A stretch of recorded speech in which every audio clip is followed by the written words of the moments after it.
mà lágbára ó lẹ́tìkẹ́ ó gbẹnu tán o ẹ̀yin èèyàn gbàgbó smash ń tẹ̀síwájú lágbolé fújì ẹ tún wá gbọ́ bí Alfa Sino bó ṣe fi ohun burúkú ránṣẹ́ sí Alhaji Abbas Obesere ọmọ Rapala nínú fọ́nrán yìí ó ní agbára o Alfa Sino kódà ó sọ̀rọ̀ sí Obesere tó bẹ̀ gẹ́ tó fi sọ wípé Obesere ò bá mọ orin kọ mọ́ bí orin fújì ò bá yé wọn mọ́ kán tètè kan lọ kọ́ṣẹ́ lọ́wọ́ Alhaji Wasiu Ayinde K1 the ultimate tàbí kó gbọ́dọ̀ Alhaji Sefiu Alao lọ tàbí kí wọ́n ti gbọ́dọ̀ Sule Alao Malaika gan lọ nítorí ó dà pé bọ́n ṣe ń bá a lọ yìí ó fẹ́ jọ bíi pé orin fújì kò fẹ́ yé wọn mọ́ káwọn náà bá lè máa jẹun ká lè máa rówó dáadáa bíi ti Pasuma ó ní bí ò bá yé wọn mọ́ ká tètè kan lọ tún ṣe orin kọ o. ọ̀rọ̀ yìí lágbára ọgbẹ̀nu tán o ẹ̀yin èèyàn láàrin àwọn fans àwọn olórin fújì pàápàá láàrin àwọn fans Alhaji Wasiu Alabi Pasuma àtàwọn fans Obesere ó lẹ́tìkẹ́ gidigidi ní tálá bá wọn yanjú ẹ̀ta lásẹ̀tù ẹ̀ torí àwọn ohun tán fi ń ránṣẹ́ sí Alhaji Abbas Obesere nínú fọ́nrán ó ní agbára ó tì kì gidigidi. ẹ tún jẹ́ àjíjọ gbé yẹ̀wò lọ́tẹ̀ ẹ̀yin èèyàn kéde má bá mi fèrò tiyín nípa ọ̀rọ̀ yìí ẹ má bá mi jù sí comment tí ẹ bá ti wá follow wa lórí Facebook ní comment section ẹ máa rí link kan tó máa gbé yín tààrà lórí Facebook page DigiNaija Online TV lórí YouTube ẹ máa bá mi click lórí subscribe button tó wà lábẹ́ fídíò yìí ẹ máa bá mi like kẹsì máa share kó máa lọ káàkiri láì nígbà wá lákòókò ẹ jẹ́ àjíjọ wo fọ́nrán Alfa Sino ká tó gbọ́ àwọn ohun tó fi ránṣẹ́ sí Obesere ọmọ Rapala lọ́tẹ̀ kéde má bá mi jù opinion tiyín nípa ìsí comment. ẹ máa gbọ́ o ẹ máa gbọ́ o.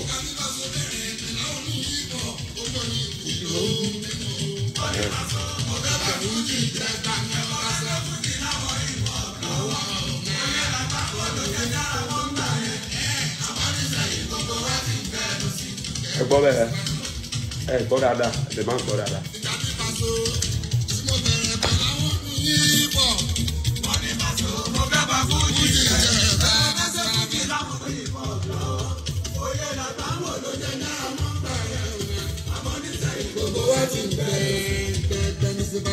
Gbọ́ bẹ́ẹ̀. Àbí bàbá jẹ́ òní ìwọ ọbẹ̀ ooo.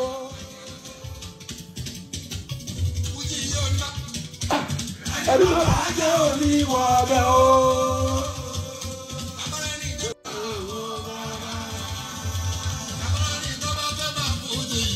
Onírọ̀jà fújì jẹ́ lọ́wọ́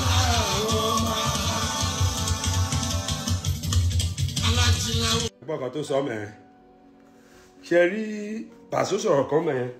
ó ní anybody tó bá fẹ́ bà fújì jẹ́ kò ní rí oúnjẹ fújì jẹ lọ́wọ́ àwọn bàbá tó bá dẹ̀ ti di oúnjẹ fújì ajábọ́ lọ́wọ́ ẹ̀.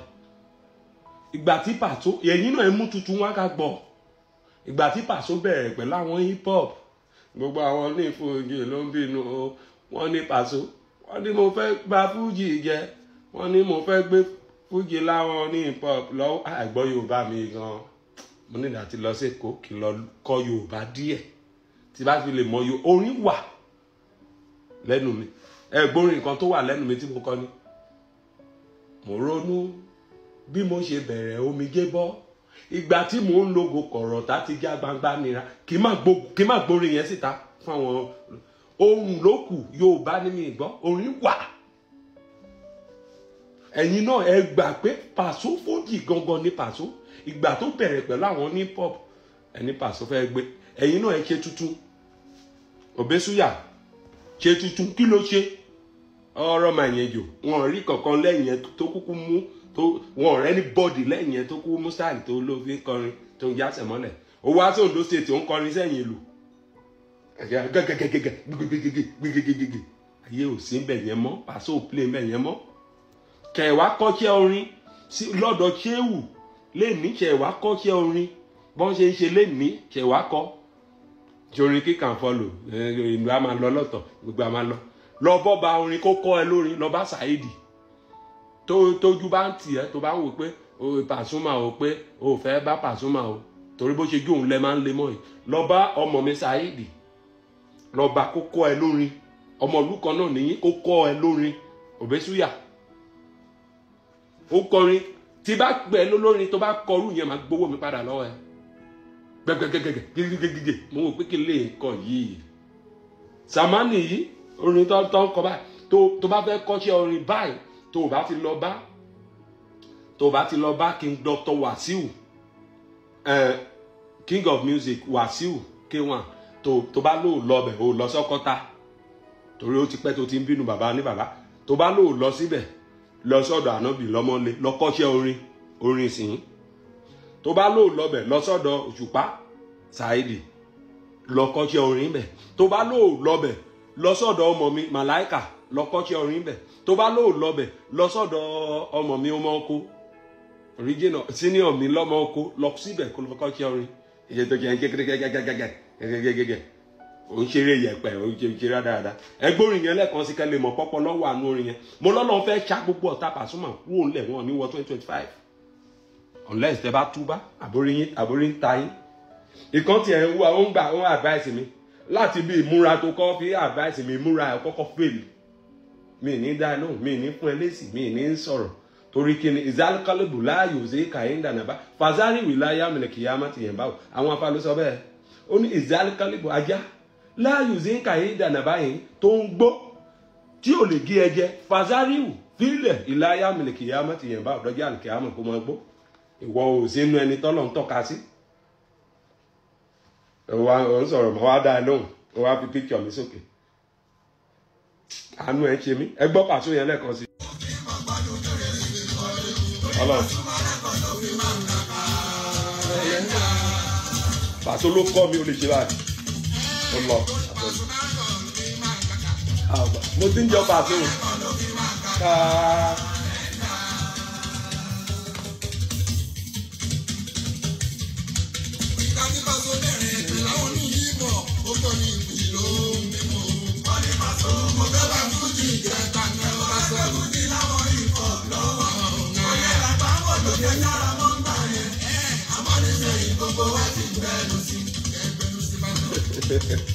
Kò sí sáláyò ní nẹ́tíwọ̀kì sí.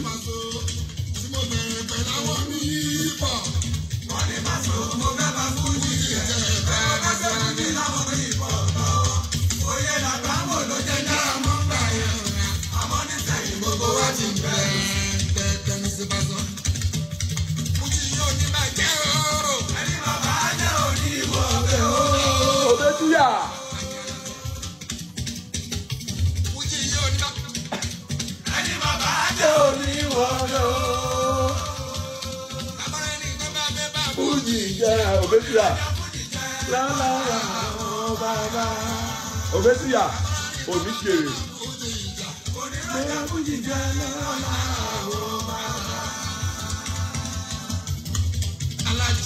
tàbá lè fẹ́ bà fújì jẹ́ mo ti ẹ̀ ń gbọ́ voice note tẹ́tí kan sẹ́ndì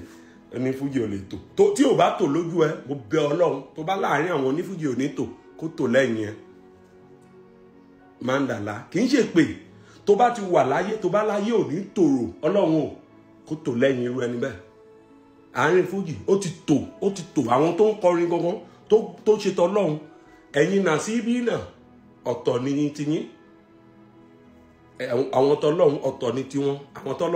àwọn èèyàn Ọlọ́run ló wá àwọn orin gangan sọ fún mi olórin tó tún kọrin olórin gidi tí ò gbéjú gbèsè síbi tí Bàásì ti ṣe 40 years on stage yẹ àwọn gidi ló wà ńbẹ̀ Màláìkà èèyàn gidi Òṣùpá èèyàn gidi King Wasiu èèyàn gidi ọmọ oko senior wa èèyàn gidi ọmọ mi Àgílà bàbá Ìyábọ̀ èèyàn gidi ta ló tún kù Tírí Lẹ́dà èèyàn gidi kò sí mọ́ tún sí èèyàn gidi mọ́ nínú àwọn tó ń kọrin mi rí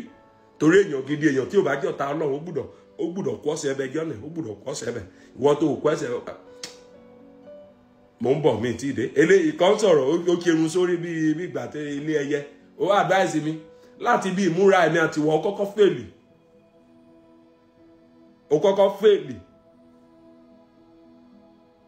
mi fẹ́ fẹnu bàrọ̀ ẹ torí kí ni Ọlọ́run ò tọ́ka sí ẹ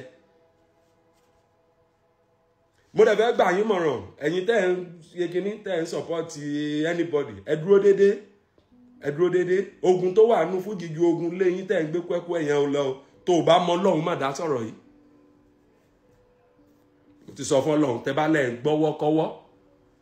wifi lẹ́yìn mo ti tàn sílẹ̀ lọ́nà ẹ mọ bí mo ṣe tàn mo ti tàn wifi lẹ́yìn sílẹ̀ fàmánà kásàfàì náà máa ń yẹ nkúṣọ aláǹfààní àwọn afáàní látẹ̀kún kọ́lébà rí o gbúdọ̀ kéwú kó tún gọ̀ kó bá ti kéwú má di gọ̀ tó bá ti kéwú tó bá gọ̀ ó yẹ kó ń pa o gbúdọ̀ kéwú kó tún gọ̀ tó ní kúránì manzana kaf ìzákùn alàlá kí ni mo fẹ́ máa bẹ̀rù fún àní bẹ̀rù yín torí pé ẹ jẹ́ fámìlì ṣètánì kò ní sábà fún yín àti ẹ wo nǹkan mèremère tó ṣe òun ló ń jẹ́ káwọn hip hop tiẹ̀ súnmọ́ yín díẹ̀díẹ̀ lẹ́ni Òbésúyà ṣe tuntun kí ló ṣe ẹyọkan péré kí ló ṣe ò ní jẹun fújì Òbésúyà wèrè. ó lẹ ti kẹ́ ó gbẹnu tán ọ̀rọ̀ rẹ ọ̀rọ̀ lẹ gbọ́ lẹ́nu àáfàá sínú yìí ẹgbẹ́ àwọn ohun tó fi ránṣẹ́ sí Alhaji Abbas Obesere ọmọ Ráfálá báyìí ṣé lè ó serious ṣé kò kọjá sísọ báyìí ojú wo lẹ́yìn náà tó fi wò ìyàwó ló kọ sí yín ẹ má bá mi jọ sí comment section ẹ má gbàgbé láti máa follow wa lórí Facebook lórí YouTube ẹ má bá mi subscribe ẹ má like ẹ má bá mi share video ẹ má bá mi pín kó máa lọ káàkiri lórí ayélujára kémi àti yín ká tó pàdé láyé àtàláfíà ẹ ṣeun tẹ́ ẹ darapọ̀ mọ́ mi tẹ́ ẹ ń gbọ́ mi ní gbogbo ìgbà.